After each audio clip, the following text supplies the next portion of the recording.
welcome again, Tales to Africa. Here I am working out here trying to maintain the roads out in front of our house. Pretty much all the roads in the area where we live are dirt roads like this, and we're constantly having to keep them. Right now we're in the beginning of dry season. Rainy season becomes a different tactic.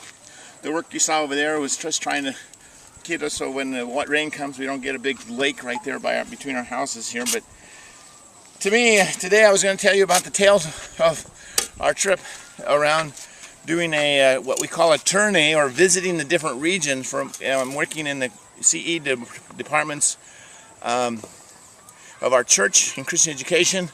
Our pastor, the head of the department, is Pastor Reverend Sabuli. He is a passionate man about Christian education. He really loves to do that. He wants to get out to it. He's a new man. He's just been chosen this year for this position, and so we're really glad that he's there. We have some 43 regions we want to be able to visit, and so we have to make a trip on some very bad roads. And we just got done off of a trip last week.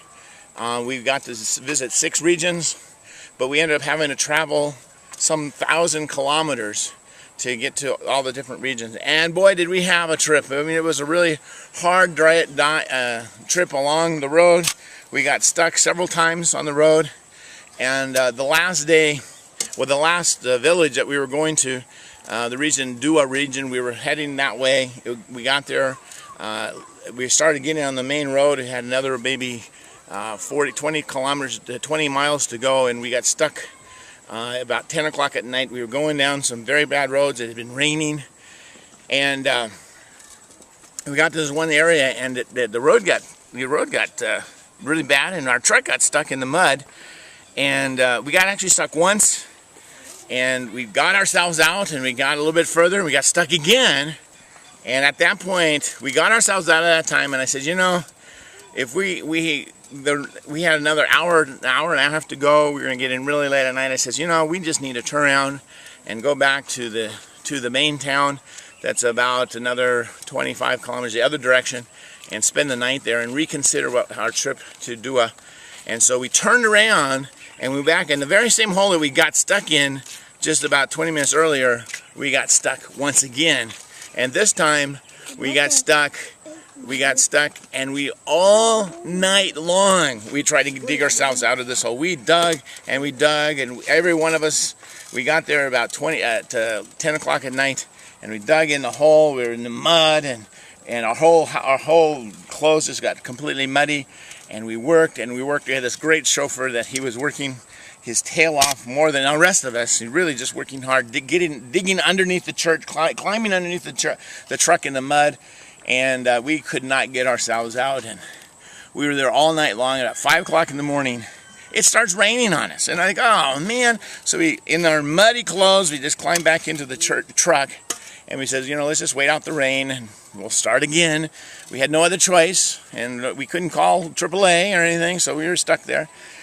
We were pretty exhausted, and so we waited about an hour, and rain stopped, and then and so we got out of the truck and started ready to get dirty again, and 3 men showed up and came walking along. They all had shovels with them. We were out in the middle of nowhere. I mean, the closest village was probably 5 miles away, and here these 3 guys come walking along with shovels, and they just dig in. I don't know. I didn't even hear them talk. They dug right in and started working on our truck, and within 45 minutes they had us out of the hole, and we were on the road. And then not only that, because we had already passed that last place we got stuck in before, and then there was a couple other risky places. They ran ahead of us on foot, going down the road, and they went to each spot, and they made sure we got through every place. In one place we got a little risky, and they started throwing logs in the road to make sure we got through. And they walked with us the whole way, probably a good 2 miles, to make sure that we got safely on the way and past the bad roads. And when we tried to pay them, they said, no, you guys are doing God's work, and you just go on, and may God bless you. And they sent us on the way. And we end up had a chicken on our back, and we gave them a chicken. They accepted that.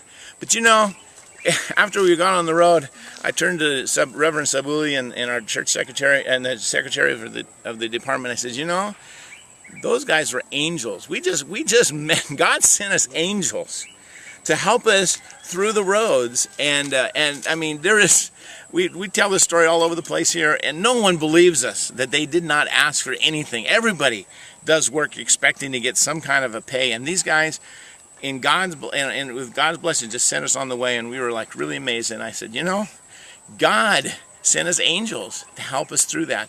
And so we just really praise God for an exciting time on the road, and to see God's hand. Even though it was an exhausting time, it was really a joyous time to be able to get to each of the regions, to see what's going on in Christian education, to encourage them, to know that we are praying for them, that we are behind them, looking for ways that we can help them develop the Christian education department, which basically works with the children, the youth, the adults, the whole aspect of Christian education. And so it's been an exciting trip. And we got to meet all of the superintendent pastors as well as some of the directors. And so it was an exciting trip for us to see that God's hand was working with us and through us. And we just give God the praise for that. And so that's just one of it. Again, a tale from Africa. Welcome. Come back again. And next time, there's another story from Africa.